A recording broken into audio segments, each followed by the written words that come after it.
Welcome to the pre-race show for the Sonoma Cup for round 7 of the AOSC, and it will be race 182 coming to you this Friday night. Now it's time, though, to have a look at our pre-race show format for what is going to be round number 7 at Sonoma Cup in California, USA. We're back in the United States, and this time it's going to be 37 laps around Sonoma. Of course, we go back to our original qualifying format. So the practice serve will be out from 7:30 p.m. Australian Eastern Standard Time. Pre-qualifying from 9 p.m. 9:40, though, we head over to the new server, and obviously that's when the Super Series gets underway in our broadcast. At 10 p.m. will be our race. It's 37 laps around Sonoma. It's going to be a big one, Dan. Let's run us through it. Yeah, really great circuit, Sonoma. 3.2 Ks in length, 12 turns, a lot of undulation. It's very narrow, twisty, tight. Runoff is extremely hard to get through here, much like Oran Park. A lot of dirt out there, so keeping the car on circuit is going to be absolute paramount. The biggest talking points are going to be the run-up through turn 2, especially on the opening lap. You're cresting up a hill, blind entry with all the cars funneling into that spot. Expect to see some issues there. Blind entry, as we say, leads to an off-camber exit, but does set yourself up for a very good run through turn 3, A and B.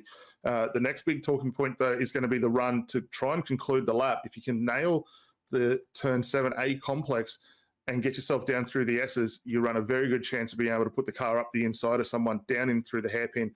But at the same time, you've got to be cautious because just on the exit there, you've also got pit entry. So much like we saw at Oran Park, pit entry is going to be absolutely key to getting in here. We are expecting some very quick lap times out there, somewhere around the 1 minute 12.6 range. We'll keep an eye on that because we have been shown to be a little bit out as the race goes on, but we expect the quick guys to be getting in and around that time segment. The other key talking point, which will no doubt be up from the stewards, will be in the event of a safety car, the restart zone begins on the exit of the hairpin. So for the guys that are a little bit further down, trying to get the power down mid-corner on there is going to be very, very tricky, and potentially we could see someone rotate the car on exit. Yeah, well, we just had a preview from Dan there, and of course, Norrie, you normally take us around the lap, and this week you've managed to get into another car, and who was silly enough to leave their garage open for this one? Sorry, man, I'm just still reeling from Dan saying it's a great circuit. He's wrong on every account there. The Frog Leap guys have been the ones who have been the victim of my crimes this week of stealing a race car. I managed to get it around Sonoma, didn't crash, and I found an Apex. So here it is.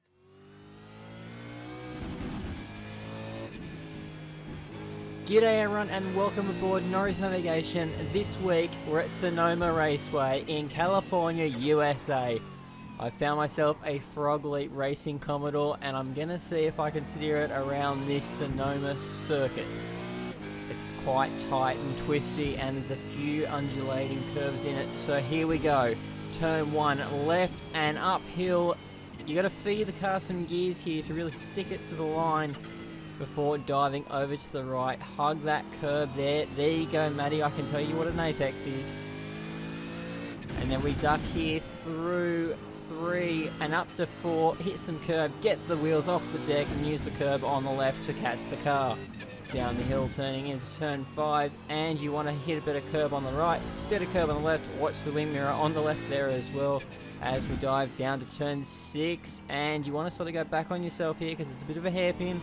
Back through for 7, and then 7 leads us into 8. Bit of a roller coaster here through the S's, on and off the throttle as you dive through the corners, but you find yourself coming out of it at 9, and it runs you down to turn 10, and then back into 11 as we lead down to the final corner. The hairpin that leads on the main straight. Don't like that cone, so I'm just going to flip it out of the way.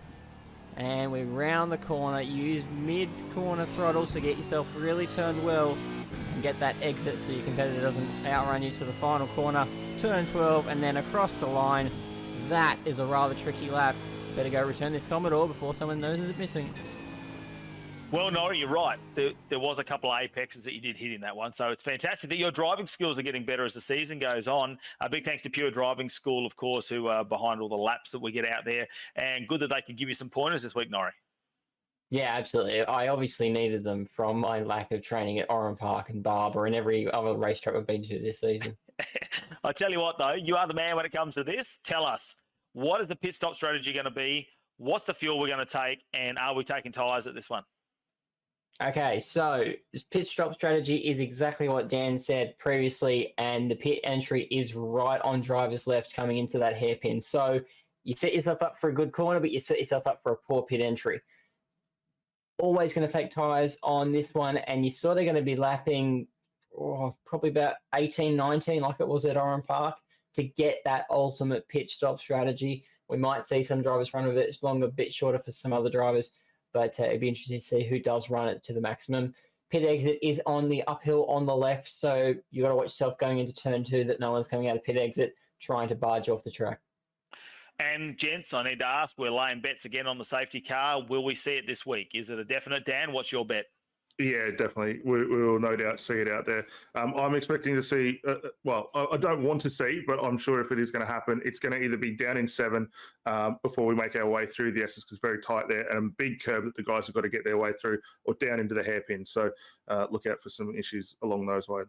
You missed out on the cash last week, Norrie. Safety car or no safety car? I want to say is the Pope Catholic, but I'm pretty sure we're going to see a safety car. All right, there it is. Prediction is safety car this week. We're taking bets on that one. Don't forget to join us. Of course, it is Friday, the 5th of March, when we go racing. That is going to be fantastic. 9:40 p.m. the coverage all starts. If you haven't already, make sure you go to AOSC TV at YouTube. Like and subscribe to the channel. 10 p.m. race gets underway, so make sure you got 9:40 to get in there, get your snacks ready, get your TV livened up, get all the YouTube running. It's going to be a big one from Sonoma Cup, Friday the 5th of March, race 182 in the AOSC TV history. Anything else to add, guys? Are we all good to go? Looking forward to it. James Scott win and Corey Shepherd second, Andrew Dyson third. Third and Adam Briggs fifth. It's got to be a third, fifth for the DPR boys. So that's the predictions, guys, from the pre-race show. Thanks for joining us again. Can't wait to bring the race to you next. So good luck, and we'll see you there.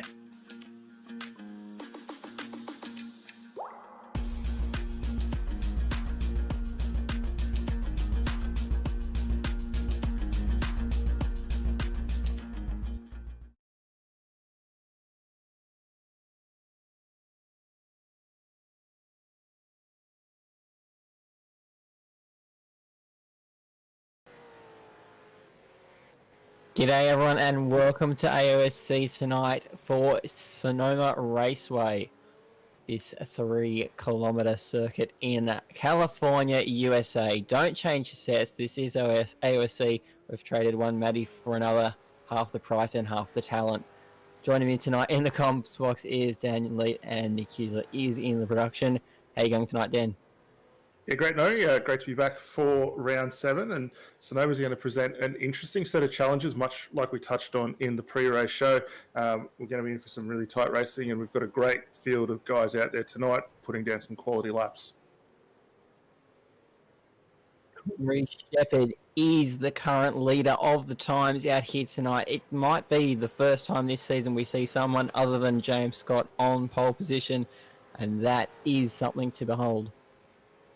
Absolutely. Corey's put in a fantastic time early on, currently sitting on a 1:11.69, so really getting the most out of the Premier Racing car.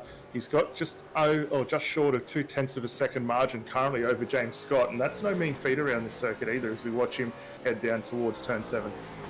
Now, you would have seen in the pre-show me wrestling one of the Froglet racing cars around the circuit. It's a tough track to get right, and it's a super easy track to get wrong. Once you're out on that sand, you're a passenger for the next little while. Not good enough from James Scott there. As you see the little timing sectors down the bottom, if they're purple, they're just session best. So Corey's got some more in the tank there with that one. So we see this is Corey, a bit sideways through that one. And on to the main straight. It looked like Corey just struggling for a bit of mid-corner grip there out of the hairpin. And last time by, we did see James Scott purple sector 1. Corey for this lap as he works his way across the line, purple sector 2. So the guys are really starting to find some really good pace at the moment. A lot of tracks still use their way around. As we see Reece Keane come across the line. Didn't improve too far there, but does now find himself up in the 20th position. Sector 1 from Corey Shepherd was alive. Michael Taljančić is back on circuit this week and is showing a sector best. So he comes through across the line and doesn't advance on his time.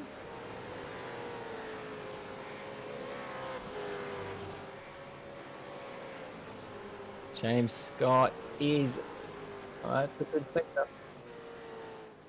He's put in a 1:11.88, so he'll be happy with the number synergy on that one, but not entirely with the placings in the overall position of the field. So let's just run through your listing there at the moment. It's Corey Shepherd from James Scott, Brenton Hobson, Aaron Dodd, Andrew Dyson, Adam Briggs, Jordan Ross, Tom Freer, Brian Borg, Damien Johnston is your top 10 in the current qualifying standards.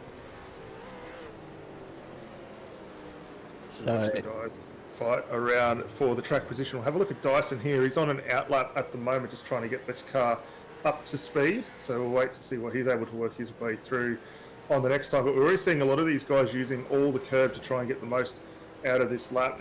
The car just in behind. That's one of the Synergy cars making a bit of a run at Andrew there. I don't think he'll get close enough to impede. Hobson across the line. Doesn't improve though. Does stay third. That was a 12.05, so hasn't improved yet, but some pretty good pace for him at the moment.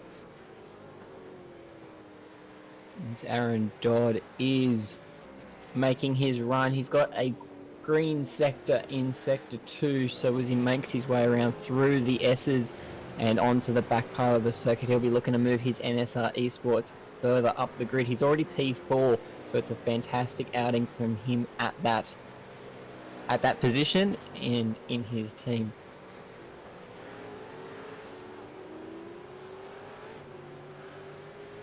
I'll stick here with Dodd as he works his way down into the hairpin. It's a good run. You can see the guys picking up those curbs as they work their way through, and the cones will just get given the flick there as they come through. But this isn't a bad run for Dodd. 2 green sectors, not going to improve that time by. It was half a second slower than the best. And a little bit of work left for him to do out on track to find that bit of time that he needs.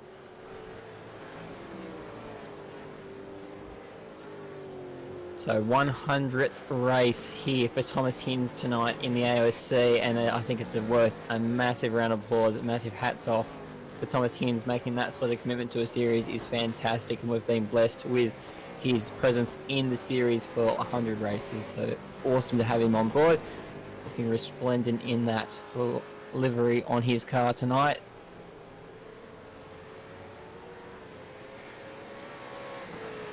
As we keep an eye here, Jaden Borg will cross the line. It's green sectors all the way through. That's a good time for him. Gains up into the 25th position, and that was a 1:13.2 as he crosses the line. So a little bit of work left for Dakota Sim Sports driver to find and get up the field. We'll see Brenton Hobson now coming out to start another lap, and Brenton actually already has the fastest first sector out of anyone out there at the moment, so keep an eye on him working his way through. It's a phenomenal circuit to have to get around, and we're seeing it every lap as these guys are putting down some pretty fast times. Might see if we can get the track temperature up to see exactly what these guys are dealing with here as we take a look at James Scott trying to wrestle P1 from Corey Shepherd. 41 degrees, so it's hot, sticky work out there tonight. Yeah, it's going to be really slick for the guys to work their way through. You can see Scott just throwing the Altus car down through the SSR. It's very planted at the moment as he comes up on a little bit of lap traffic as well. Hopefully that won't impede the run. We'll stick with this one as he works his way down in towards the hairpin. And that is a good brake zone there for him as he gets the car tucked nicely in around those tyres, and a very strong exit out. Good drive. We'll see whether he's able to improve this time as he comes across the start-finish line. And very, very close. They took 100th of a second off on that time through.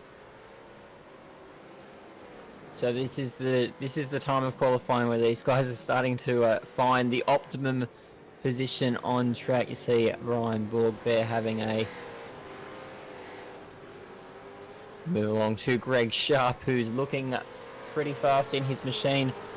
And right colours looking resplendent in that white on track. 2 positions up.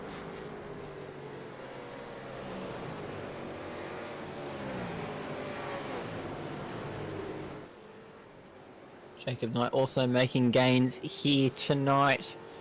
So he's got Tom Freer behind him on circuit.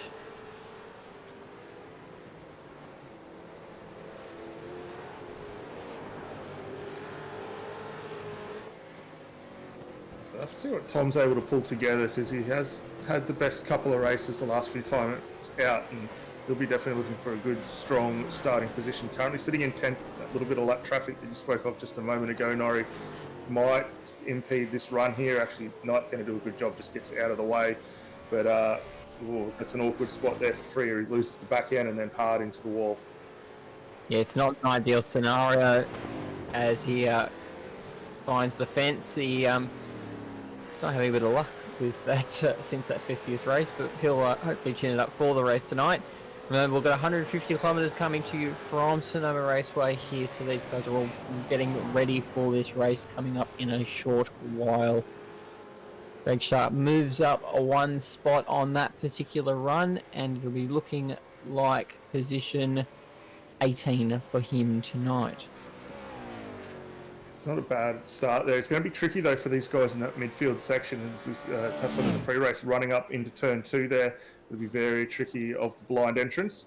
We'll have a look here at Kenneth Laddo as he comes down through the hairpin. A good exit, runs it right out to the wall. He nearly made a bit of contact there, and if he had, that would have aborted this lap. 2 green sector, sitting 12th at the moment. We'll wait for the time just to flash up. That was a 12.48, so it doesn't improve the time, but 8/10 of a second. You know, like you say there, Dan, if he had hit the mirror on that left wall, it would have really hurt the time, and it wouldn't have done much good on the timing sheets. But a couple of hundredths here and there is what they're trading here at Sonoma. It's a difficult raceway to get right. It's extremely extremely easy, should I say, to get wrong. So we see Andrew Dyson just making that leap into position 4 in the Simrigs car. If you've been following the AOSC, you'll know that the Simrigs cars have been trading 3rd and 5th, so he's 1 spot short of where he wants to be and 1 spot over where he normally is. Yeah, but qualifying doesn't mean a lot. You can still make those positional changes through. We'll wait to see how that goes as you see Hobson now about to begin his flying lap. One of the other cars, I think that was Stoke going off in the background there. We might run on board here with Hobson as he's hard up over the curbs through 3 and 3A. You've got a lot of traffic to contend with ahead of him. Hopefully that's not going to impede one of the Coda cars there just stepping out sideways. So he uses all the road and then some to try and get through in towards 7.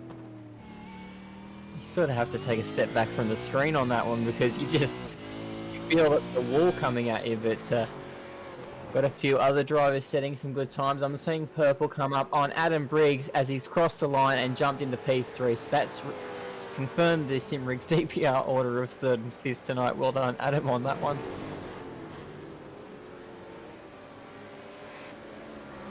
Hobson is coming around for his lap now. He'll be wanting to improve tonight. Timing sectors are not showing a good lap, so maybe he's going to set up now for this one coming up. Tom Brewer is in position at 10 at the moment. Not really where you'd expect Tom Freer to be. You'd expect him to be a bit higher in this series where he normally was, and it has been, so we'll be expecting him to put in a good time as we see most of these guys coming out for their final runs. We've got 16 minutes elapsed of our 20-minute qualifying session here at Sonoma Raceway. Jaden Borg climbing one spot into position 26.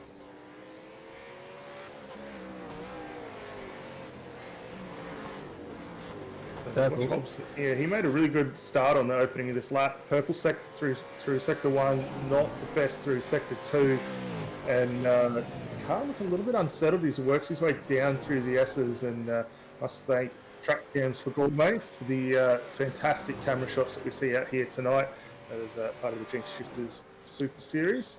As Hobson now comes down into towards the hairpin. It's a good break for him. 2 yellow sectors though. This may not be big improvement, but hopefully a little bit of a time coming off. We'll wait to see as he crosses the line here, but good exit. You did allude to it before that Brenton Hobson did have the fastest sector 1, and he found himself a spot into P3 with a 1:11.91 on that lap. So Brenton Hobson making gains tonight, and it's James Scott who's really been the surprise story so far tonight. Second for the first time in AOSC Season 10. He is the bridesmaid. Yeah, it's a little bit of a different spot to see for James Scott. Although we were watching the practice times and pre-qualifying in just before this server kicked off, and we noted too that Corey Shepherd had got a marginally quicker time than James Scott, 0.05 of a second at that point as they were working their way around. Now they've gone quicker again out on track, but Corey's really found a setup that's working quite well for this car. We'll have to see how it progresses over the length of the race, because we know that he has struggled a little bit with the tyre management in this car, as you see one of his teammates behind getting all out of shape. See what he's able to do as this race continues. But Corey currently this lap a purple sector 2, 16.45, so he is flying. Absolutely.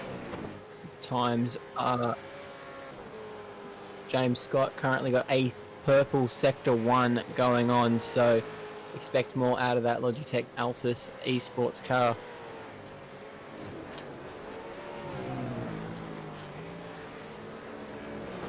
Shepherd finding his way around the last corner. Oh, sorry, it's actually turn 11 before he gets to the last corner on turn 12 here. And he crosses the line. Is there an improvement? It's a 1:11.69. So he stays position 1 as we move across to James Scott. Like I said, that purple sector 1, he'll be looking to get his number 1 Logitech G Altus esports into position 1.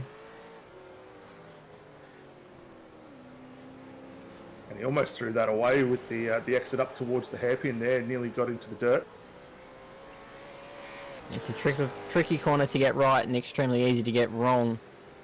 1:11.65. He's done it. His bridesmaid's dress, and he's gone to P1 tonight, James Scott. That's a cracking lap from James Scott there. We'll see what Corey Shepherd's able to do in response now. This one hasn't been a great run for him here. He hasn't set the times alight, but actually he may not get this one home. We'll probably see whether he dives in towards the pit lane. And he will try and finish this lap out. He's going to try and complete it. Props to him. It's dropped a degree on circuit, now down to 40 degrees.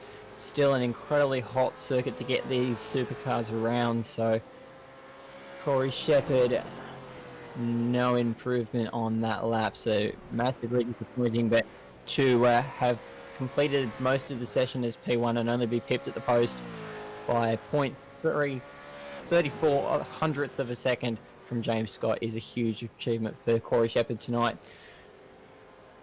Just got a few drivers finishing off their laps. See if we've got Kenneth Latter coming across the line.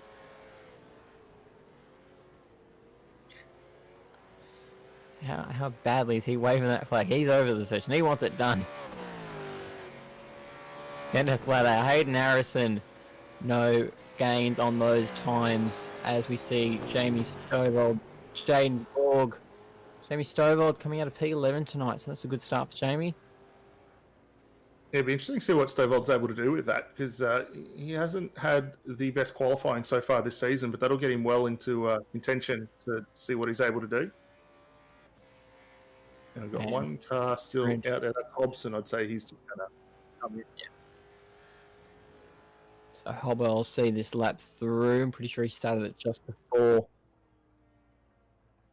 And He's the last driver on circuit. I mean, I've got to give props to that guy for waving that flag. But let's run you through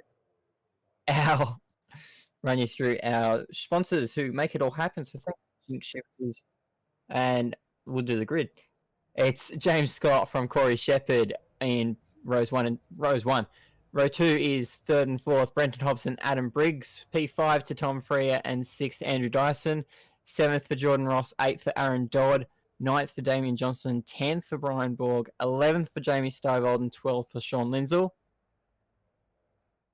13th for Kenneth Latter, 14th for Rob Bowden, 15th for Kyle Stokes, 16th for Sebastian Flock, 17th for Michael Taliancic, 18th for Kirsten Smart, 19th for Hayden Harrison, 20th for Greg Sharp, 21st for Thomas Hinds, 22nd for Daniel Misdale, 23rd for Reece Keane, 24th for Neil Pearson, 25th for Jacob Knight, 26th for Jaden Borg, 27th for Michael Schroer, and 28th for Tony Gaffer. And we're in for a good race here tonight.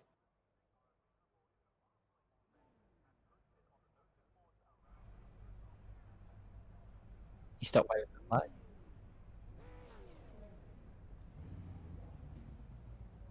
So here we go, getting ready on this one.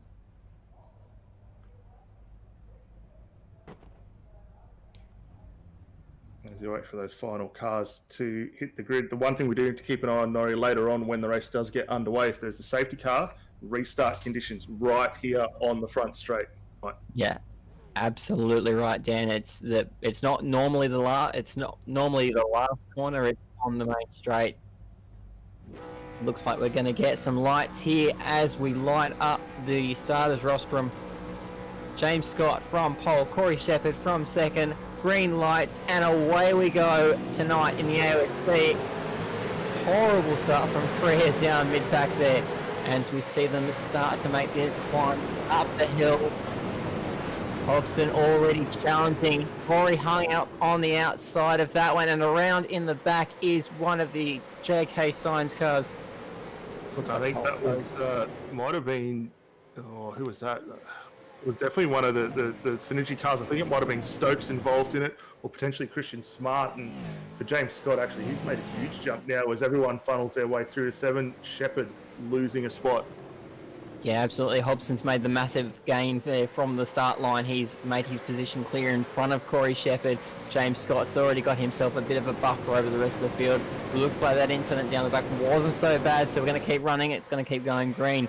But this is an incredible opening stanza from Brenton Hobson. Yeah, he got a fantastic jump, and now he's going to have to really work to hold Corey Shepherd off behind. We'll see whether Shepherd looks to have a run down into the hairpin. There's a few guys running a little wide as the tyres come up to pressure. Lots of fuel on board these cars at the moment, and not a moment yet for Shepherd to get through. The DPR cars behind just struggling to get a little bit of traction on the exit, but they are still holding a good spot there at the moment as they come across the line to start lap 2. Yeah, I thought heading down into the hairpin there, I thought I saw Jamie Stovald poke the nose out, but he still remained in the same position on my timing screen. So we're going to keep on with our battle at the front here. It is Brenton Hobson battling from Corey Shepherd. Corey Shepherd is currently second in the championship and has been running second for most of the races. Matty Kavanagh has been running. Joke that he's wearing the bridesmaid's dress, so he will be absolutely keen to get this position back off Brenton Hobson and resume his normal place at the front of this field. But these guys are battling quite well so far as these cars come up to temp and make their way through the S's. As we keep an eye on this fight, have a quick run through some of the movers throughout the field. Reece Keane gaining 5 spots off the start, along with Neil Pearson, Jacob Knight and Jaden Borg gaining 4 spots respectively each. The biggest losers out of that one, Kyle Stokes, who dropped 11 spots, along with Christian Smart down 10, and Smart was involved in that lap 1 incident. But we will see whether we can catch up with a replay of that a little bit later on. But this fight's still hard for second place, and that's just allowing James Scott now to drive off into the distance. The gap just on 2 seconds. That's right. The further these guys battle, the more and more James Scott's just going to be able to blitz this field. It'll be interesting to see if Adam Briggs and Andrew Dyson can really maximise this gap, if Corey is able to make a pass or if Brenton's just going to hold them all up, but they seem to be in a Loctite battle at this moment. Jordan Ross and Aaron Dodd in the background there. They're having a good old battle for P6 and P7. Hard part here for Shepherd, if he doesn't get the move done sooner rather than later, he's just going to end up being stuck behind Hobson for a long time. So he's really got to get on with business, and we go from a Synergy and a Premier car involved in a battle. We'll drop back to another Synergy and Premier car involved in a fight. This is like Brian Borg and Damien Johnston having a good scrap for ninth position. And just in front of these guys, also Tom Freer, who's a little bit of a cork in the bottle, we might say, but this could potentially help Dyson get through. And then Linsell and Ladder closing in behind for another couple of the DPR cars as well.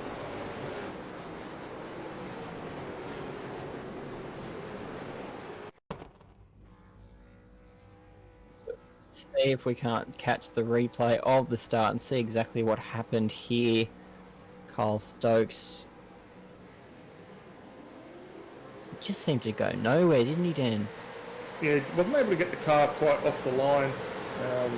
He was actually 3 wide on the run up there, so a couple of the Premier Shoot Sim racing cars involved. Oh, I think that might have been Stovald. A little bit of contact. From inside on that one. Looks like he just clipped. And our 100th event tonight for Thomas Ince, he was also involved in that incident as well, and that put him well down the order also. Yeah, unfortunately the banner's not doing him any favours tonight with how that's working, but it looks like we've got a battle for 3rd and 4th at the moment, because it looks like Corey Shepherd's under a bit of pressure here from Adam Briggs. Hobson's done a really good job so far. He's really resisted the pressure put on by by Corey Shepherd there, and actually gained a little bit of margin on him, so it's working quite nicely. And a little further back, the 2 teammates for Pursuit Sim Racing, Jamie Stovald, Michael Taliancic, running in formation, and they've got Rob Bowden and Ken Ladder just ahead of these guys as well, sitting in that 12th position. So a few opportunities for these guys to move up, as we see Bowden now close right up on the back of Kenneth. He's not quite close enough for a run into 7, but should be able to set something up down through the S. Takes a nice line on the exit, just struggling a little bit maybe for the grip. The gap does extend just a fraction. Yeah, you can see on the timing tick down the bottom of the screen, Bowden's actually been biding his time there, and he's on lap 4 really made a gain on Kenneth Ladder, so be interesting to see if he can close this one down as they get into the hairpin. Yeah, Bowden didn't get a great run there. The gap really extended out. It was right on the back of the bumper. Teammates go through, and Taliancic with a big move on the inside of his teammate there. So he's making hay while the sun shines. Might jump back and have a look at that, because definitely dragged the front tyre a little while there, and that could hurt him a little later on as the tyres degrade. You don't want to see team cars hitting each other, but you do see Michael decide, I've had enough of seeing the back of that car. I want to see clean air, and down the inside makes the move stick on that one. Yeah, no, I picked up the smoke there wrong. It wasn't from Taliancic, it was from the cars ahead, so that was a little awkward for those guys. As we return back to this fight, Ladder and Bowden still going amongst it. Misdale well off the back of the field. I think he received a penalty just going through race control there, and did have to come through the lane. So he's got a lot of work to do if he wants to close up onto the back of Jaden Borg. That gap, 17.5 seconds. That's a lot of work for him to do. Don't forget, we do have a pit stop to come in this race tonight. So about laps 18, 19, we'll see cars start to pit as they make their way to lap 46 for the ultimate end of this race. But for the moment, it's and then lack of from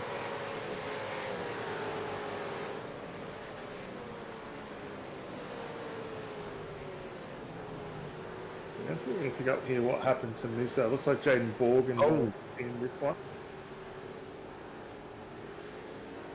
Bit of contact between those guys there. Didn't look altogether too tidy on that one, so not fun for them. Returning you to Thomas Hinds in his 100th race. Got to say that that special anniversary banner, whilst it's great for us to look at, it's not been great for the drivers who have been wearing it. Except Damien Johnson. Damien Johnson had a great run with it last time out at Oran Park. So it's having mixed fortunes across the field. Maybe some guys feel the pressure and some guys don't. But 100 races, and he's going for a move on. Oh, no! Oh, does he make it stick? He's gone for two, and he's lost all of them there.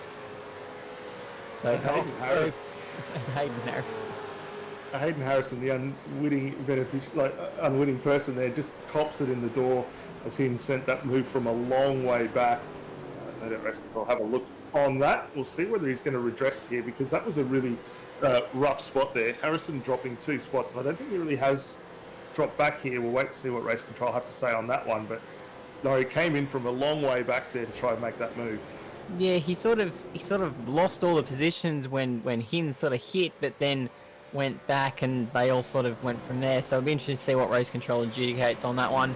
That's why we get to do the talking and they get to do the decision making, because I don't want to be in their shoes right now. This is Brenton Hobson, should I say, clearing some cones for Corey Shepherd. This battle's really closed up. Yeah, Shepherd with a big moment too as we watched the guys come out of the S's up towards the running towards the hairpin there, and did a good job just to get that car back underneath him as it stepped well out sideways. So he is pushing hard and trying to come back and close that gap. Scott is now well off in the distance, just short of 3 seconds.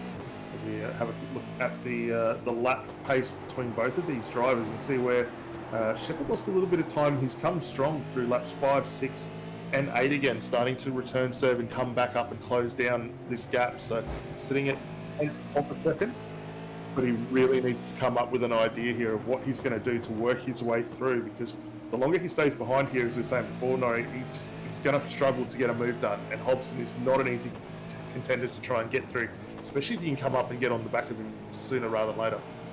Yeah, you're not wrong. It's one of Brenton Hobson's massive goals is he's being able to defend positions in his time in the supercars.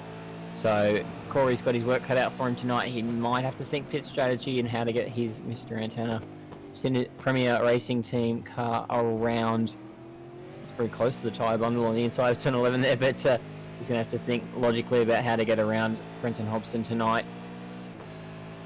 Yeah, absolutely. And I mean, having the pace is well and good. It's coming up with the move that doesn't impact both cars as you work your way through.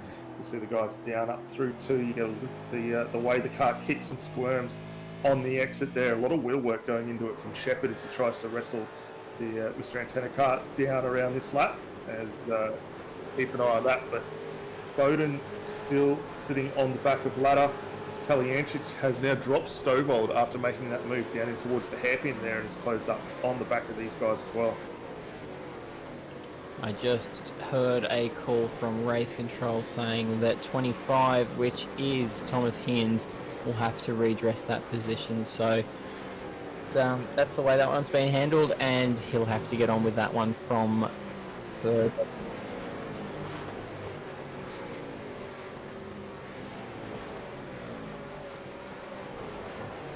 Bowden looks like he's just struggling to make inroads here at the moment. The car looking very nice as it runs down through the S's there. Not a lot of movement on it. Nice and tidy running out against the exit there. And he's probably waiting for this one just to come back to him a little bit. The 2 DPR cars ahead of Linsell and Ladder looking very handy as they continue on. And this fight between Borg and Johnston, which we saw early on in the piece, I think we jumped on board this one, lap 3, has not changed at all. Tom Freer still the cork in the bottle here, and for Brian Borg, he's got to be getting a bit frustrated thinking about where he can try and get a move done and progress another spot further forward. Yeah, these guys had a bit of a battle at Oran Park. This is Hinds finally getting this move done on Hayden Harrison, and there's no contact this time round, so it is there contact?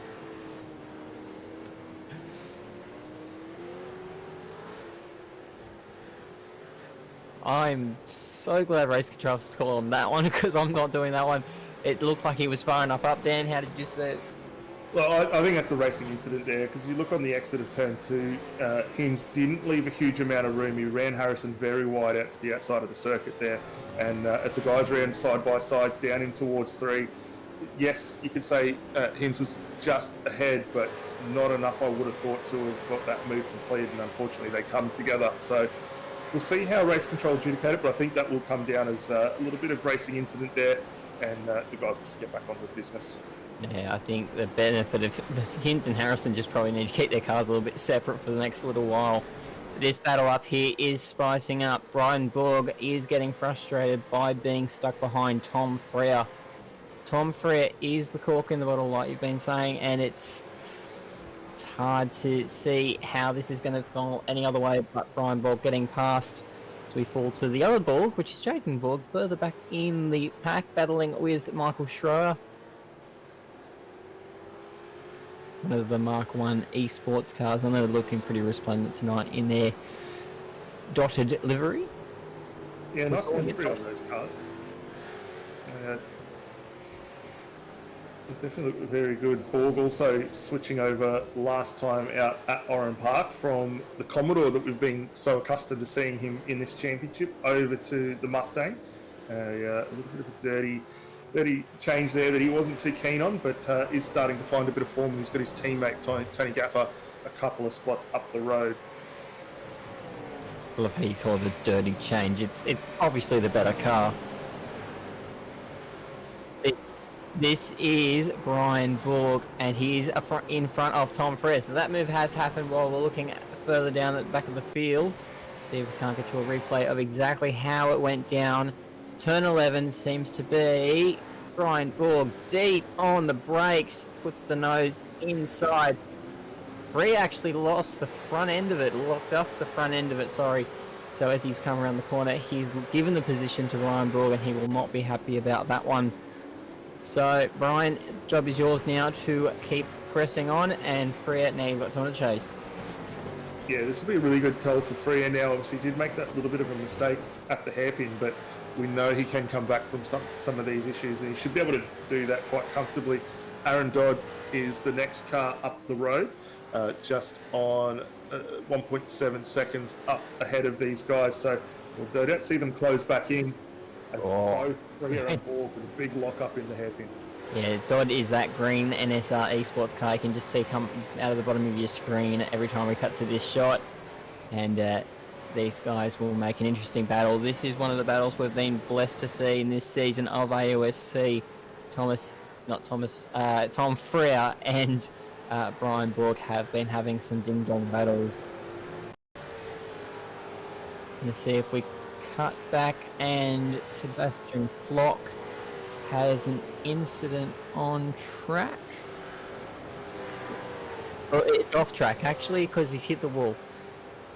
Now, it's a hard hit into the wall as well. Down through the S's there, a lot of speed and movement of the cars as you come over the curbing there. So not a great run for him. He will be able to bring that car down in the lane, although has continued on at this point. So we'll see whether he's able to close back up. But that's a tough run, and he'll definitely have a lot of wheel damage that he's going to need to take care of on the pit stop. Yeah, I'm not sure if my lap on the pre-show did it justice, but there's a much of the load shift of the car as you're going through that circuit, that part of the circuit with the undulation and having to be on and off the throttle to get the cars responsive at the nose. It's quite a difficult part of the circuit, so not good for Sebastian Flock tonight, but he will be out again next week, no doubt. Absolutely. We continue on with this battle for the 8th position here. Borg has not been able to shake Tom Freer since getting through. We did see those guys have a little bit of a moment down into the hairpin a lap ago with the double lock up there, but they are pressing on. The gap continuing to come down now to Aaron Dodd. So these guys on a little bit of a charge forward at the moment now that they've unsettled and got away from each other. Damien Johnston is still holding on in the background, but is starting to fall off just marginally. It's almost since Brian Borg has got past. He's ignited a fire under Tom Freer, but Damien Johnston, like you say, just dropping back a little bit there. still keeping up with them, but just falling off this train a little bit as they try and close the gap to Aaron Dodd, which is further up the road. The gap at the front does seem to be James Scott with a bit of an air gap there over Brenton Hobson and Corey Shepherd. This is the battle pack where the most interesting stuff is happening.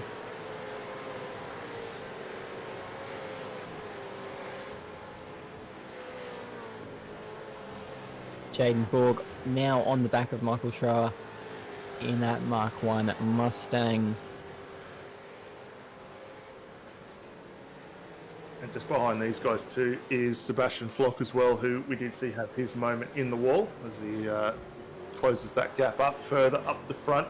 The second and third positions have sort of spread out a little bit more now. There's a bit over a second and a half gap, or sorry, 0.8 of a second between Hobson and Shepherd as we watch these guys come down through the S's. James Scott well and truly cleared out the gap, 3.5 seconds up the road from Brenton Hobson. So something for Hobson still to chase, and the lap pace has been still very, very good. If you look at what they did last time by, it was a 12.72 for Scott, a 12.73 for Hobson, and a 12.83 for Shepherd. So the guys are all matching their times at the moment and just starting to look after these tyres, which they're going to be coming into pit stop range within probably the next 10 to 15 laps. So anything they can do to try and get that window and set themselves up for the final run home, definitely going to put them in a good spot.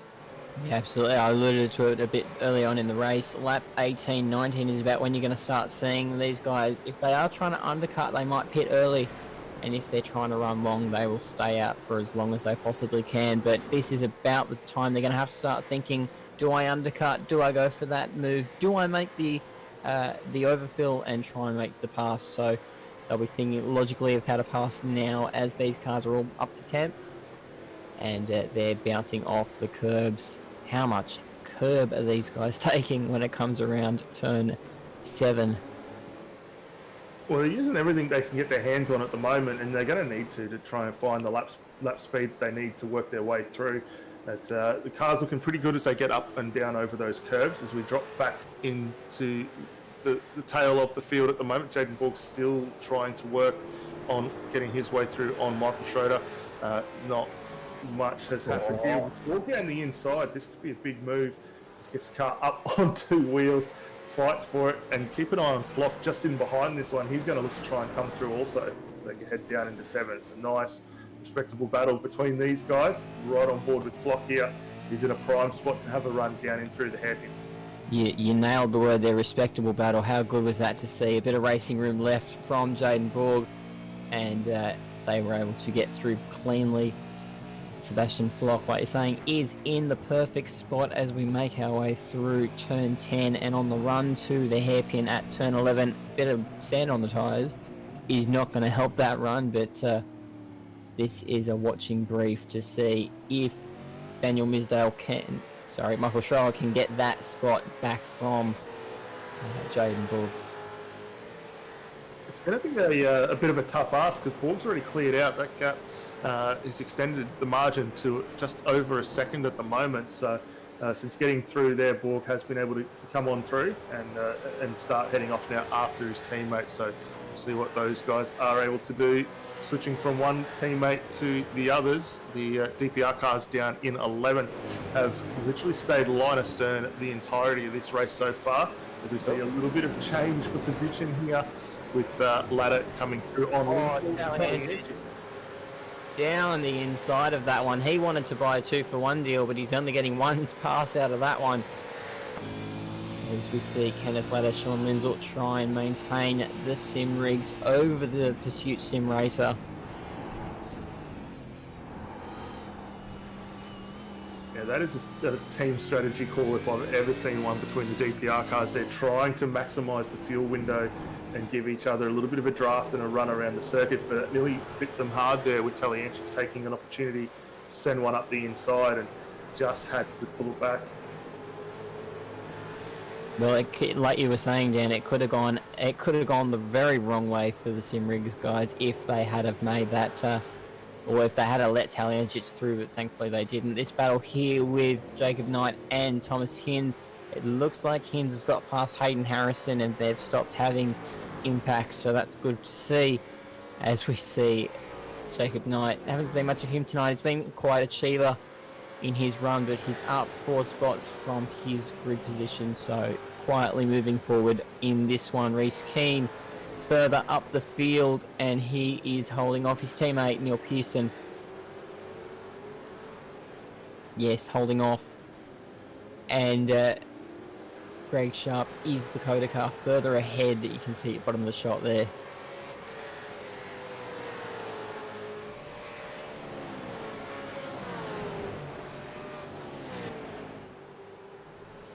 Thomas Hinds has hit pit lane, and it looks like he might be trying to get some of those panels on the side of his car repaired or get some race tape on them. That's probably not a bad time to be thinking about coming in. 20 laps in, he's had a very tough run early on in this race, been caught in a few issues, rotated around a couple of times. So those tyres probably looking very second-hand at this moment. So he's going to find a tricky re-entry as he just gets down and away now. But he is going to now have James Scott all over the back of him as he now finally gets back out on the circuit. Scott's going to be flying at full steam up in towards turn 2. And that's the thing, James Scott now needs to think, I don't want to be behind Thomas Hinds for 1 second longer than I need to be. Is it time for the race leader to make a tactical pit stop, or is it time for him to just do the old James Scott and get on past Thomas Hinds?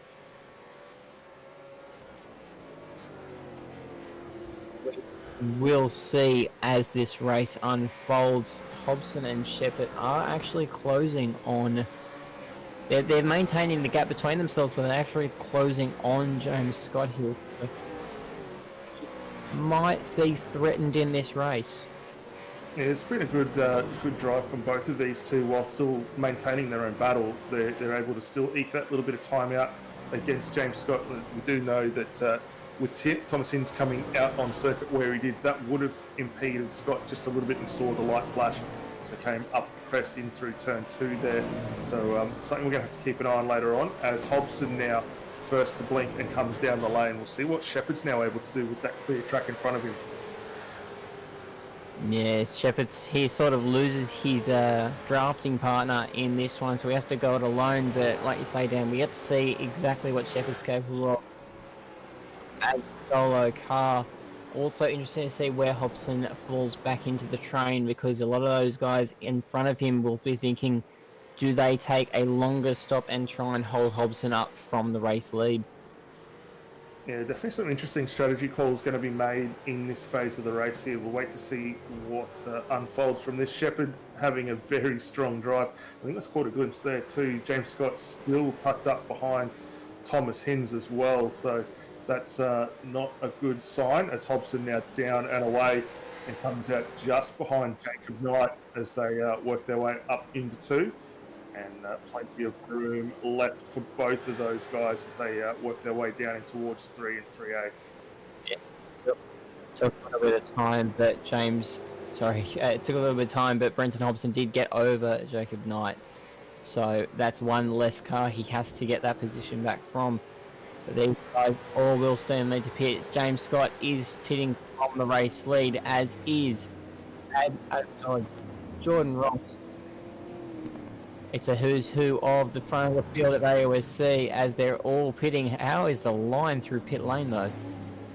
Well, it's a quick line that you can take through there, as we see Shepherd still out on circuit trying to push as far as he can on this setup. But yeah, the guy's really using all the track and then some. You've got to be very cautious of that wall on the outside as you turn in through pit lane there, because we've seen quite a few guys through years gone by make a meal of it and end up in the fence and not where you want to be. But see whether Shepherd able to come in and see what he's going to do here, because the pace is starting to fall away just fractionally as he works down the S's. It looks like Brenton Hobson has fallen. Is that the car stuck on the side of the road? Brenton Hobson looks like he's fallen in right behind James Scott there. Only a few seconds differ in their times on the timing board, so we'll catch up with them. Of Corey Shepherd continuing on with it though. He reckons he's got more time in this car. At a lighter fuel load, he may just find that.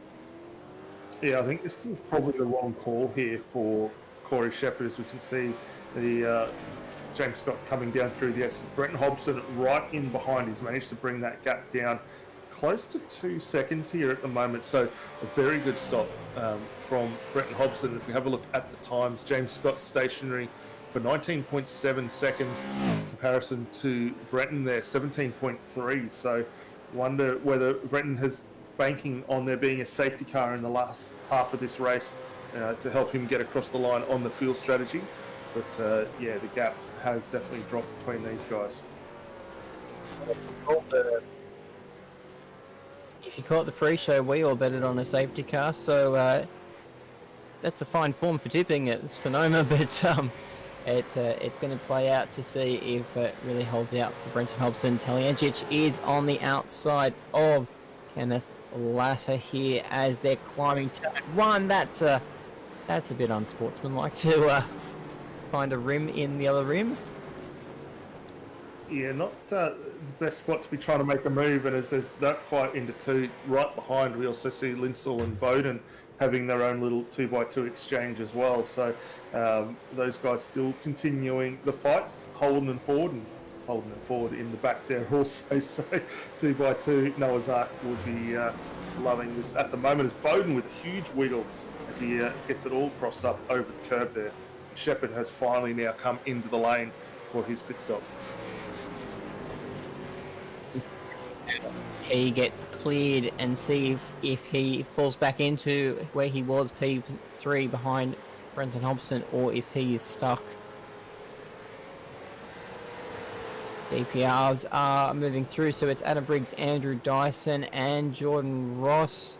Looks like it might get, there's going to be a couple of cars.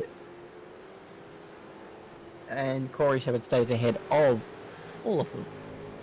Yeah, so that's an interesting exchange there. So between the top three, we see them all come out in effective same positions.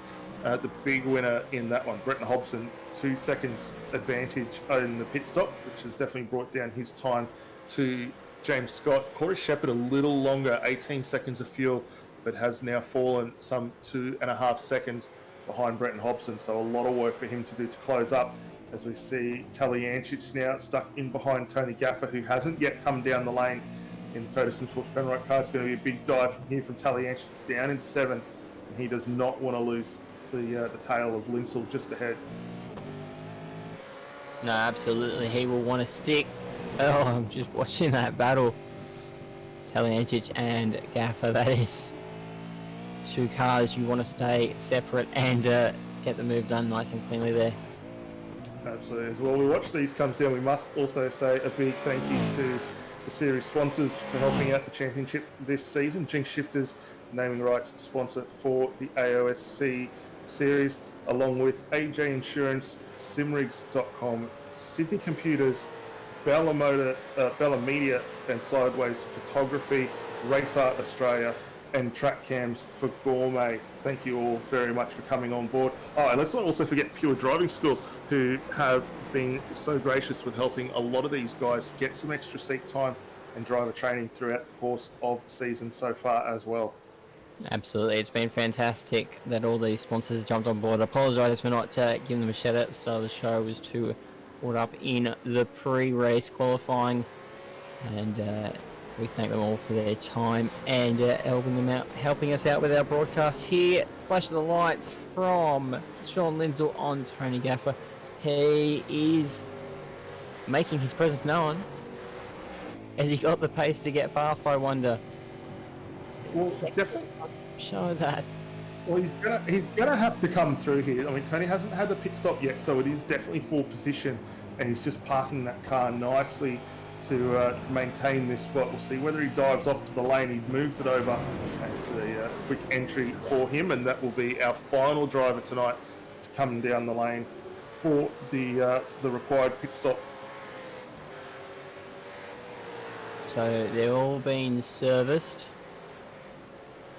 Although I've got Tom Freer sitting at the top of my tree for some reason, but that would be because he hasn't pitted.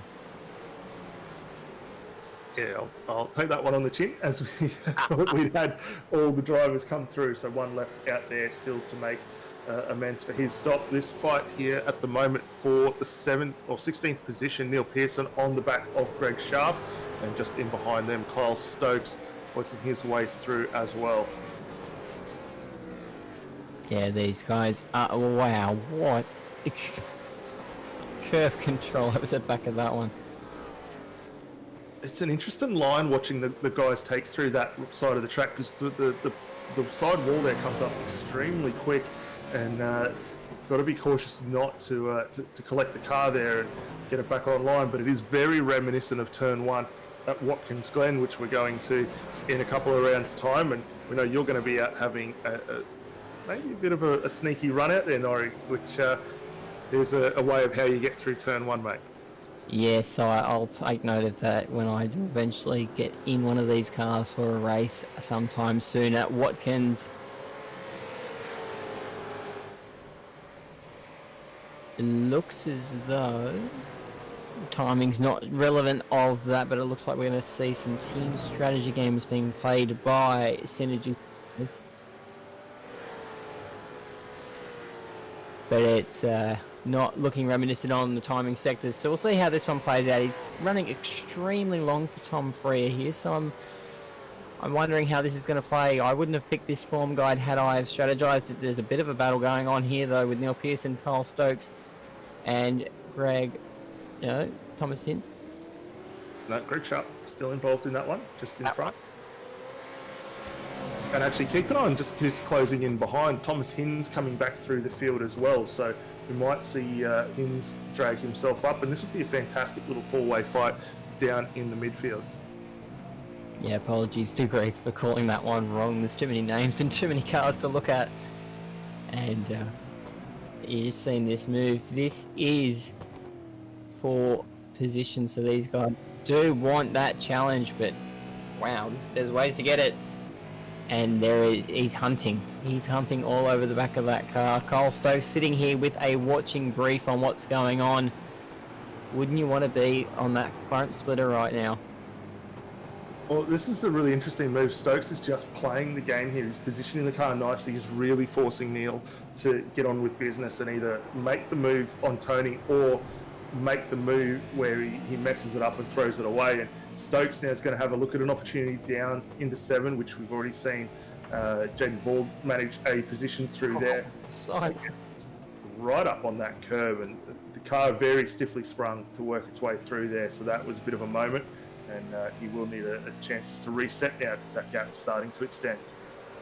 Yeah, he's sideways off that curve. It was just felt the front of the car slid from even here, but he's doing what we call the race driver's balk. You sort of pull your car out and get in the mirror of the car ahead, just so you know the car's still there and still present, but you're not letting up on the position. So Kyle Stokes doing the number 888 was famous when Lounsey used to do it, but Kyle Stokes is doing it.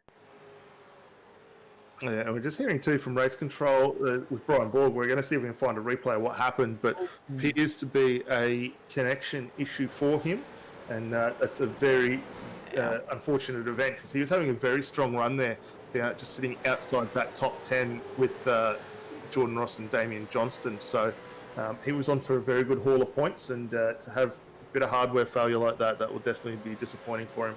Remember, Brian Borg is in our top 10 in the championship, so for him to have a race where he does lose points, is a big loss for him tonight. So that's not fun for Brian Borg.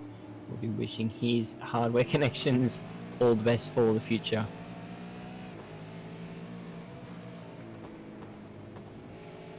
As we see, Kyle Stokes still with this watching brief. This is one of the battles which is going to get spicier as the race gets further and further towards its conclusion. Greg Sharp in the Coda Sim Sports from Neil Pearson in the Sim Rigs DPR and Kyle Stokes in the Synergy Sim Race. I'll walk up there, and it looks like Thomas Hins is going to start to look at this battle and take his 100th race. He's going to move his car further up this grid, currently operating in P15. He wants to be 3 maybe spots higher. Yeah, that was a big invitation there from Stokes, making that little bit of an error in towards the hairpin. That lockup could have cost him quite a bit there. He was fortunate to be able to get the car across and close off Hins and keep him behind, but did lose a fraction of run there. So as you can see, the times down the bottom there, Hins continually taking time out of Kyle Stokes all the way through. So he's making the most of those fresh tyres that he would have got during the very first, as the first driver to come in the lane. Gonna have to be cautious that that doesn't come back to hurt him, because he's still got 14 laps to go through on this race, which is a fair distance. It's a bit of a slide from Hins there. As we go further back in this pack, we see Michael Schroeder in his Mark 1 Mustang. Flash of the lights from Reese Keane on this one. And he just runs a little wide. And that's what happened.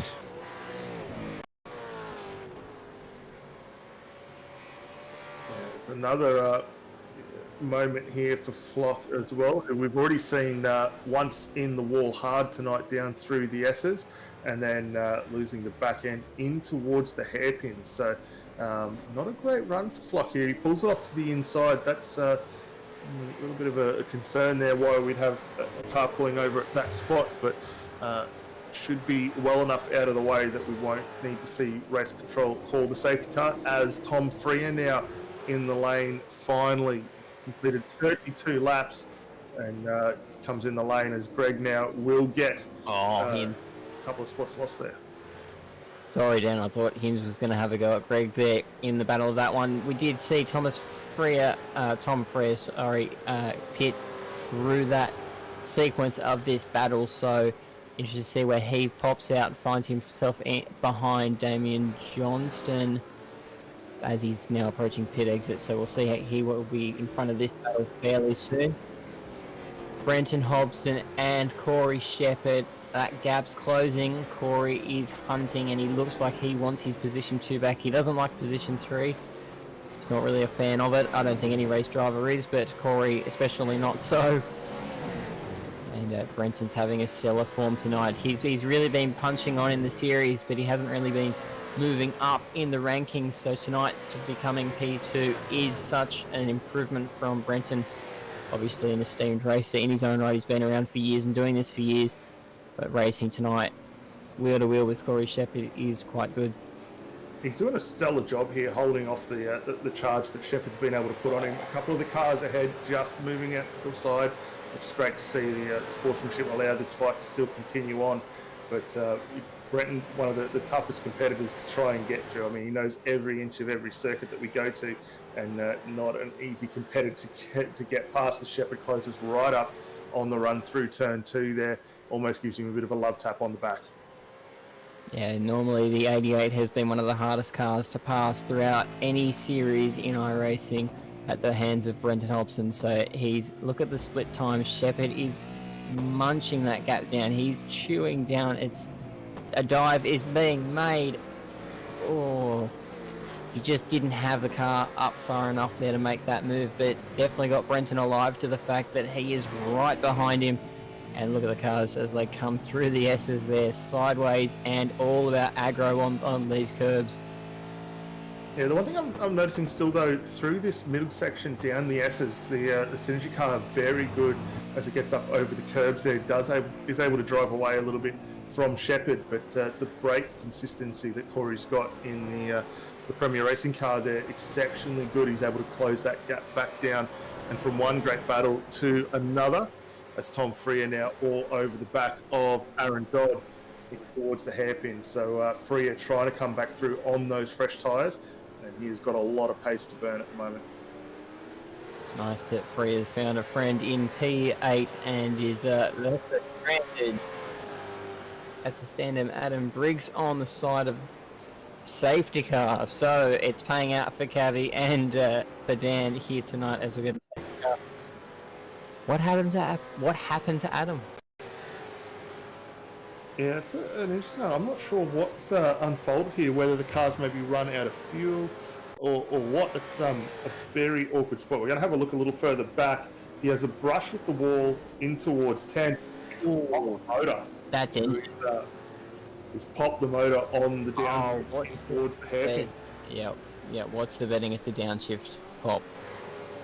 So incredibly hard luck there for Adam Briggs, having a stellar run tonight. This is for championship points, and Adam Briggs is up there. He's in P3 or P5 in the standings, and yeah, that's not good for him tonight. So I do apologise for giving you the commentator's curse there, Adam. Surely you'll forgive me next week when I'm on circuit with your Watkins. Yeah, that's a really tough break for Adam, because he's been putting together a fantastic campaign this season, not only for himself but also for the team, and to have a bit of a night like that where he was on for a fantastic haul of points, that'll be bitterly disappointing, but fortunate that he was able to get the car over in a good spot and allow everyone else to work their way through. Pace car now just picking up our race leader as James Scott closes in. And we have got a little bit of lap traffic in the mix here, so we'll wait to see whether we get a wave around for these cars. I think that first car in behind is Jaden Borg there. He's going to come through, so we will get a quick shuffle of the order here to allow the best racing to the finish. There's only 10 laps to go. The Jinx safety car has control of the field, and we're gonna see some cleansing happening here. I think this is the best way to do it, Dan, because it does give them, for this last little run to the flag, they've got 10 laps. It's a real sprint race. James Scott needs to make his point. Brenton Hobson needs to A, make the move on James Scott, or B, defend Corey Shepherd. Andrew Dyson's got to hold off Jordan Ross, and Damien Johnston is in a very good spot to make that position gain over his team boss. Absolutely. We'll wait to see how this unfolds as everyone stacks back up. The big driver here that's in with a fantastic opportunity is Tom Freer, who was our last car to pit, 10 laps fresher tyres. He is going to be a very tough competitor to try and keep behind, especially with this compressed field now. So he'll be kicking off in 8th position, but he's got the machinery underneath him to get this one back underway. And no, just as we touched on just before we went to the start of the race, restart procedure for tonight does begin on the exit of the hairpin here. So for James Scott, we know he loves to leave it right to the last minute before he gets underway. Will we see him possibly try and get the jump right on the start-finish line tonight? Yeah, you're absolutely spot on. Two excellent points you've made there. Tom Freer with the freshest tyres, but like you say, with that restart, normally in an AOSC round, we see the restart happening just about the last corner.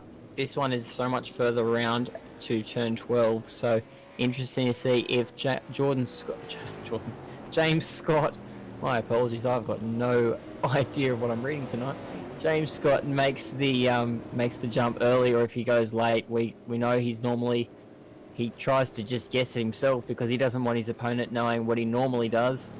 So it'll be interesting to see as we start to make our way around the circuit. It looks like most of the field is cleansed, and we might see some racing resume. Nope, there's a Simrigg's car forming up.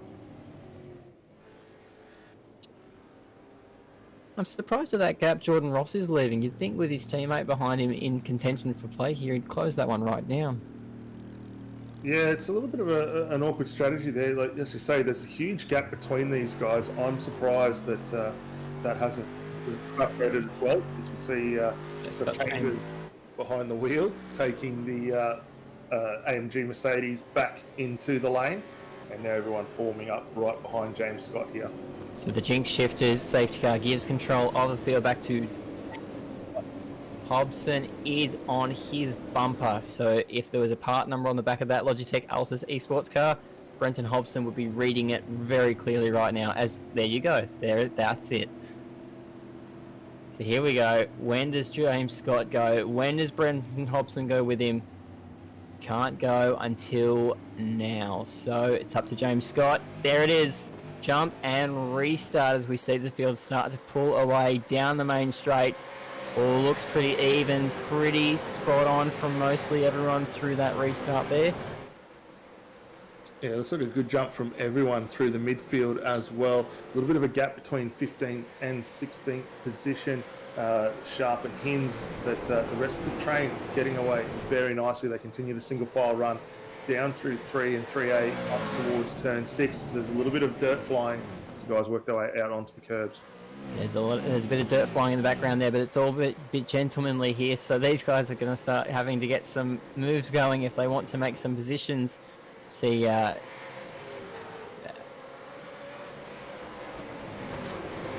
sorry, Rob Bowden there was the car jumping out of the queue. Had to figure out which one was the tanked SRT car from that livery, resplendent in its red. James Scott, bit of a gap over Brenton Hobson, battling from Corey Shepherd and Andrew Dyson here.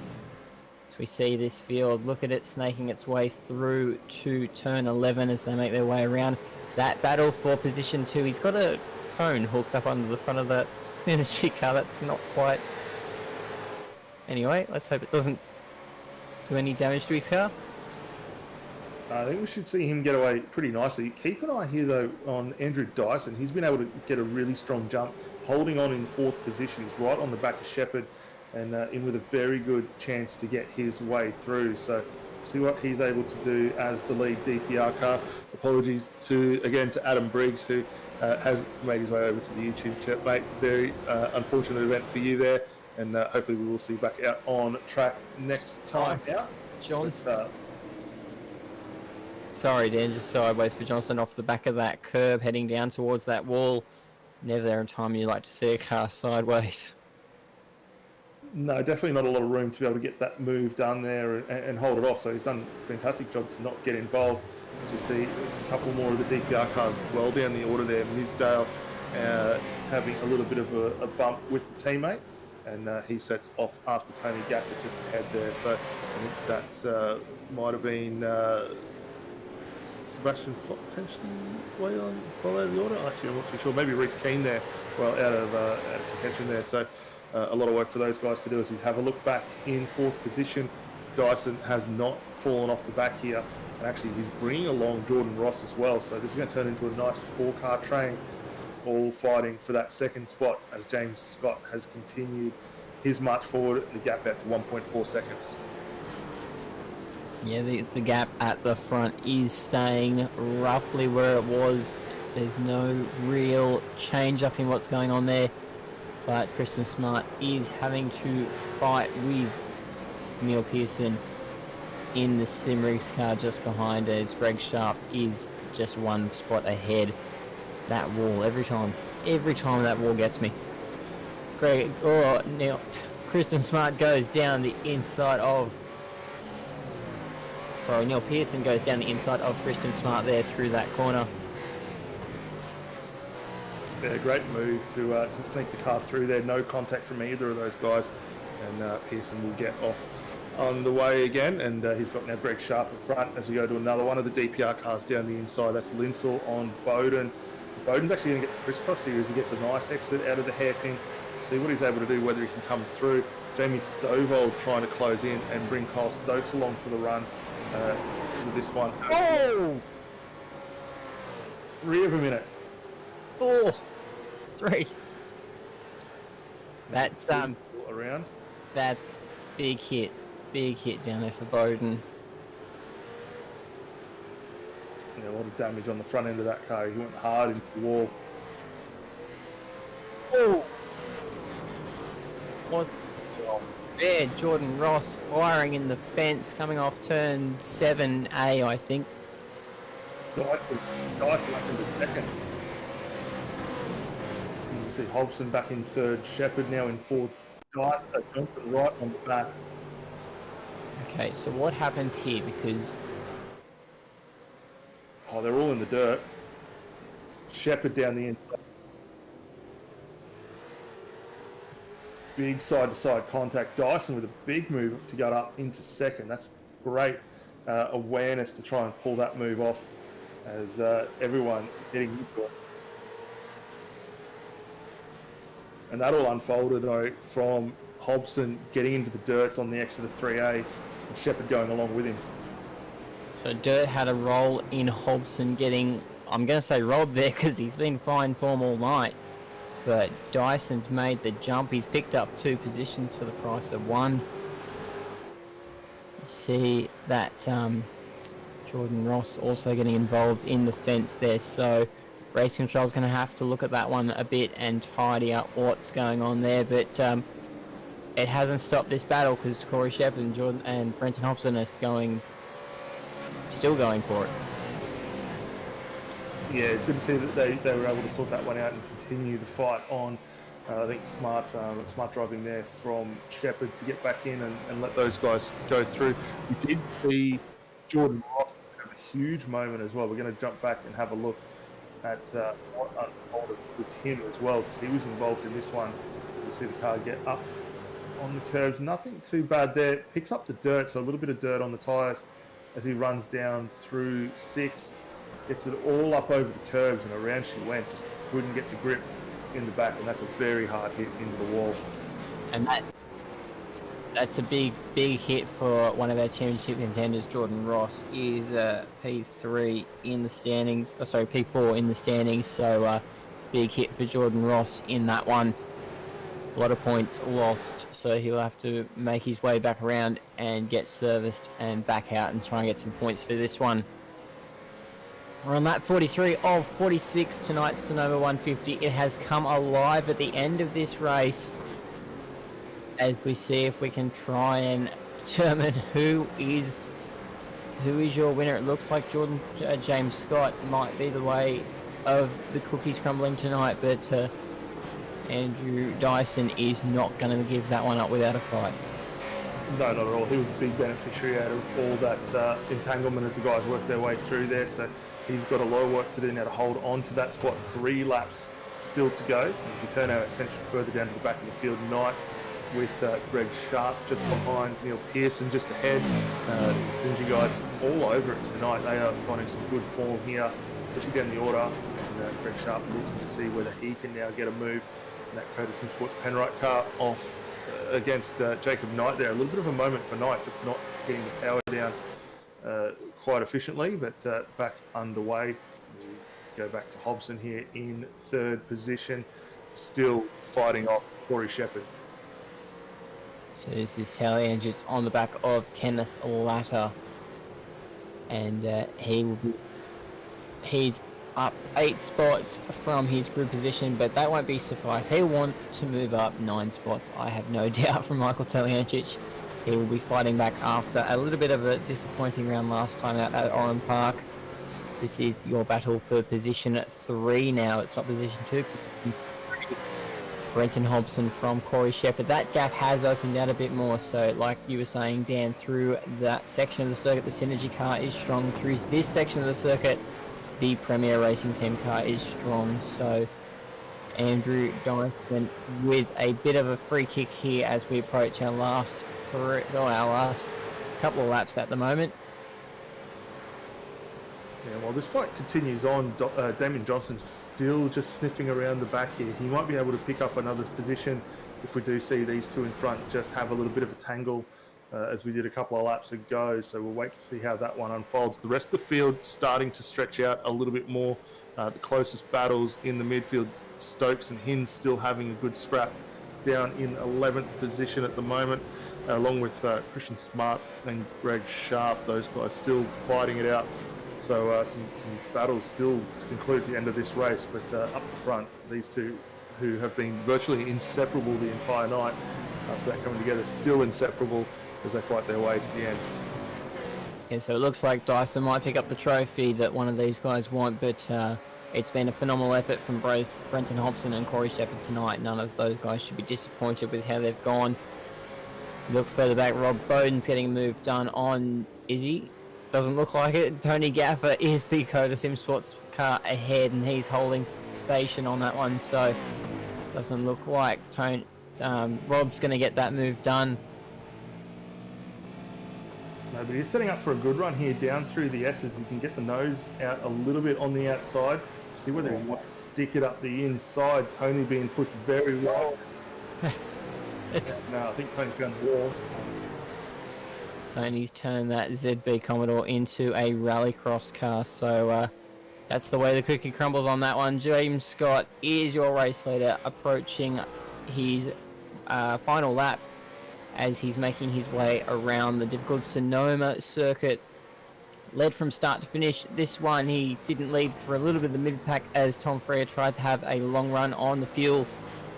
But it is James Scott always coming to the front of this field as we fire his way through the S's. And down to turn 11, the hairpin. Championship drive tonight from James Scott. He spills it up and gets that flashy lights going as he heads up to the line. Position 1, James Scott for Sonoma 150 tonight as Andrew Dyson, he steals the show, takes home P2, Robson P3, Corey Shepherd P4, Damien Johnston P5, Aaron Dodd P6, crossing the line there. So we got Freya, Latta, Italianchich, Stovald, Stokes, Hins, Pearson, Knight, Linsell, Sharp, Smart, Borg, Harrison, Misdale, all crossing the line on that one. Dan, what a race! Yeah, fantastic drive, race all the way through the field. A couple of unfortunate events there, as we see Aaron Briggs unfortunately losing the engine, which resulted in a safety car 10 laps from home. But other than that, the racing was fantastic all the way through the field. We saw a big one right at the end, which we thought we might have seen right early on in the race, but saved it up for the back end of the race. And big beneficiary there for Dyson, but for Hobson, Shepherd, who inseparable all night, they did a hell of a job to get those cars home where they did.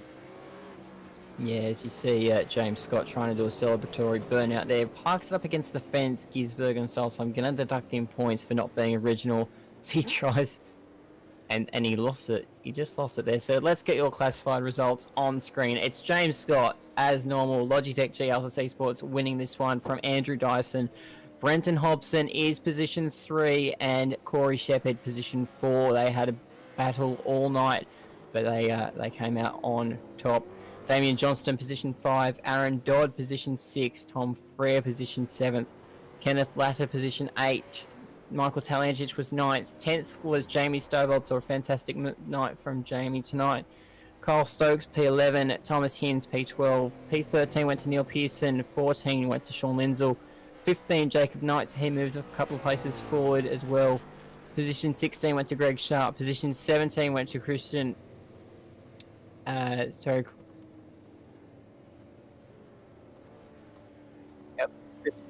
18 Jaden Borg, 19 Hayden Harrison, 20th was Daniel Misdale, 21st was Reese Keane, 22nd was Michael Schroer, 23rd was Rob Bowden, 24th Tony Gaffer, 25th Jordan Ross, and 1 lap down was Ryan Borg. 27th went the way of Adam Briggs, who was unfortunately 13 laps down, and Sebastian Flock, unfortunately 17 laps down on that one. So that is your results for tonight at Sonoma. We'll see if we can't get our race winners as they all stand by. He's doing some circle work. He must have heard I was going to mark him down, so he's trying a bit harder, but it's not working. James, you're losing more points. So the sooner we wrap this one up. So I think we'll give us thanks to our series sponsors once again for their support. It is Jinx Shifters, AJ Insurance Services, simrigs.com, Sydney Computers, Bowler Media, Sideways Photography, Race Art Australia, and Track Camps for Gourmets, and the Pure Driving School, always giving us the best support when we're not on. So these guys are always backing us up. So best if we get our race winner in tonight. It is James Scott. James, you with us now? I'm going to have to deduct your points for that burnout, mate, when you started being unoriginal. But how was the race tonight from yourself? Yeah, it wasn't too bad. This track's not my favorite track. So this sort of when I seen the calendar come out, I knew this track was going to not the best for me. But yeah, the racing, the qualifying probably didn't quite go to plan. I had to get the pole, but I had to work pretty hard for it. Corey did a pretty good lap there. But I knew I had a fairly decent race car under me, so Yeah, yeah. Yeah, we saw you when you tried a lot to get that qualifying to get P1, but then when you finally did get P1, it was like you just led the race because you really did get out in front and just held your own, but it didn't look like it was comfortable. It's fair to say that. Yeah, Brenton Hobbo really had some good pace in that race. He probably deserved a second spot, but I'm not quite sure what happened there. But yeah, that was pushed all the way. But yeah, it was overall a pretty good race for me. And that safety car at the end there spiced it up a bit. 10 laps from the end's always going to do it. That was interesting to see. Looking forward to next run at Watkins Glen. Is that a certain...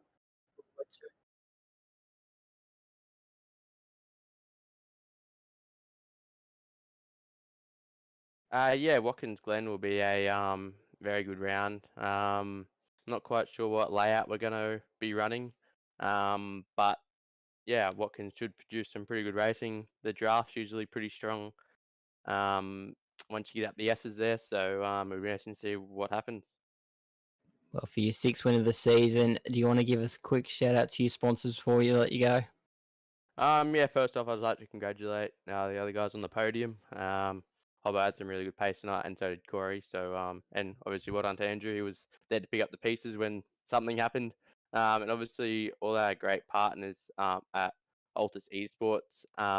Obviously, this week, some big news coming with Virtual Racing School joining the team as a major partner, which is really good to have those guys on board. And Logitech G, as always, Astro Gaming, Cube Controls, Own 3D, Race Tech Seats, and obviously you guys for the broadcast and the series admin for putting in a great show. Thanks, James. It's your 6th win of the season, a 30th podium altogether. So fantastic stats you're putting on, and it's a great season so far. Well done tonight. Thanks, guys.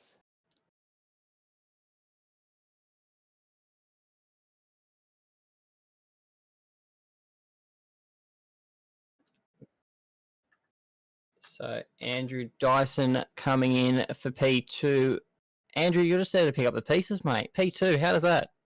Yeah, second time again, dude. I've grabbed a P2 out of picking up the pieces, but yeah, this time it was Corey and someone else instead of Corey taking the lead in front of me. But yeah, that was pretty touch and go there. I thought I was about to get involved in it, and then I nearly outbroke myself into the next corner with all the excitement, but we got away with it. Yeah, I mean, fair to say you and Adam were having a great battle there throughout the night, and you're running in your traditional 3, 4, and 5. But Yep. But I mean, coming through and obviously picking up the pieces. But it was a good battle there with Adam, surely all night.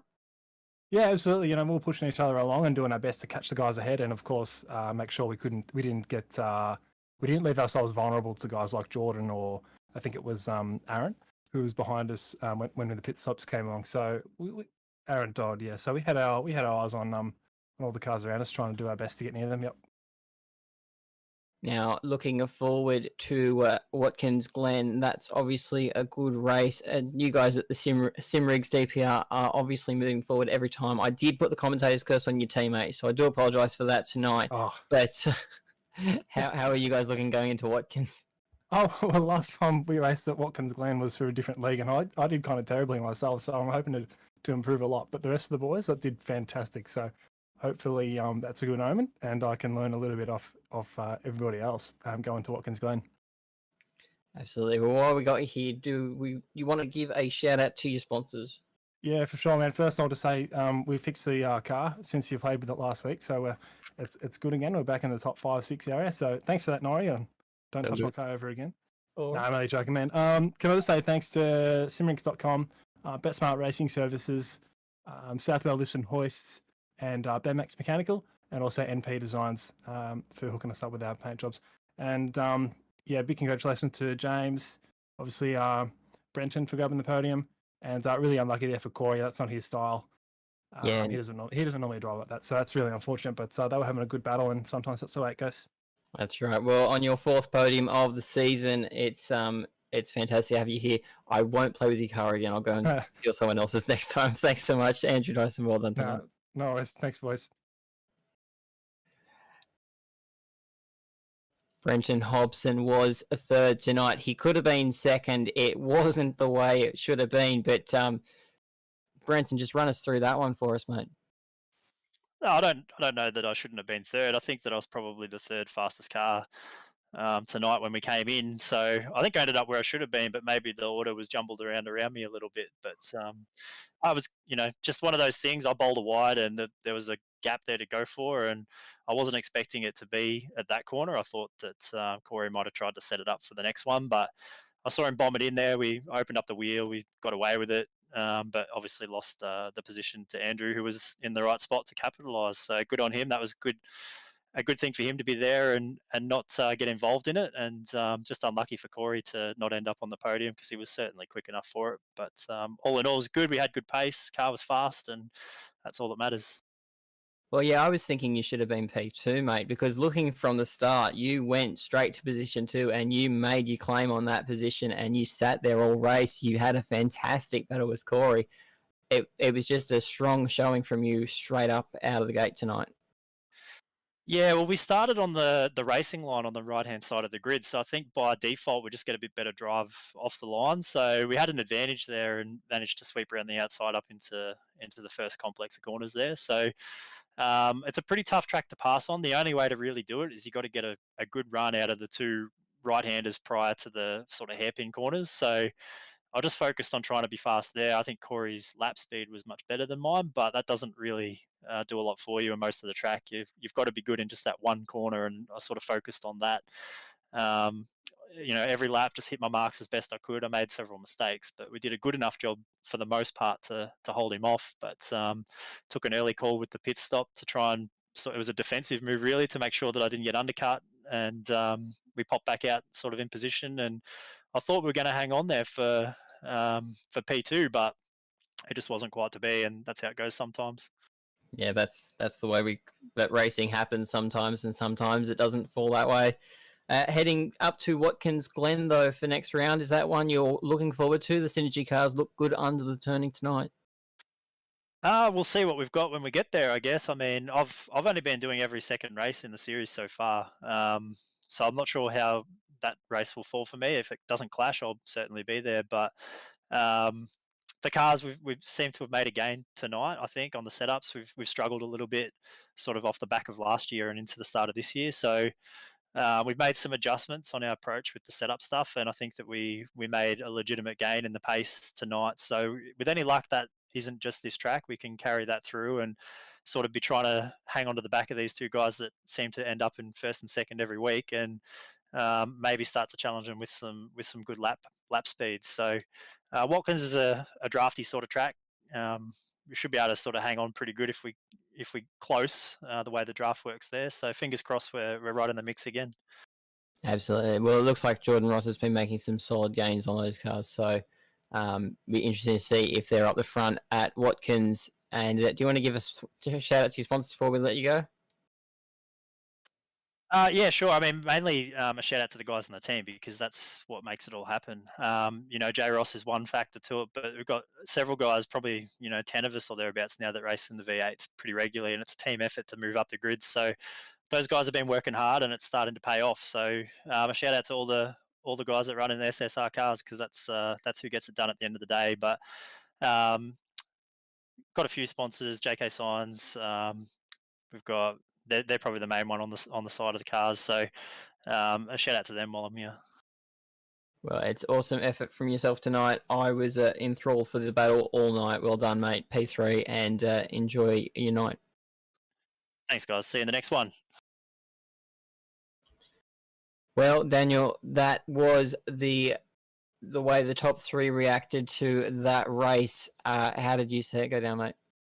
Yeah, look, it was a really interesting race the whole way through. I think very well controlled early on between Brenton and Corey. I mean, those guys are virtually inseparable over the length of the run. It was just unfortunate that in the last phase of the race we saw that coming together in contact. But all in all, some really good battling up and down the field. I think we've got probably a couple of good opportunities to have a look at through the midweek show. Obviously, that big incident we just saw there.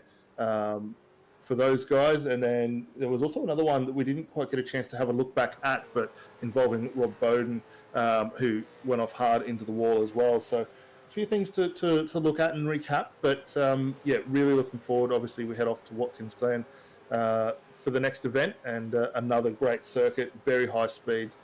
Be very interested to see how the guys take the approach to set these cars up compared to what we've seen tonight here at Sonoma.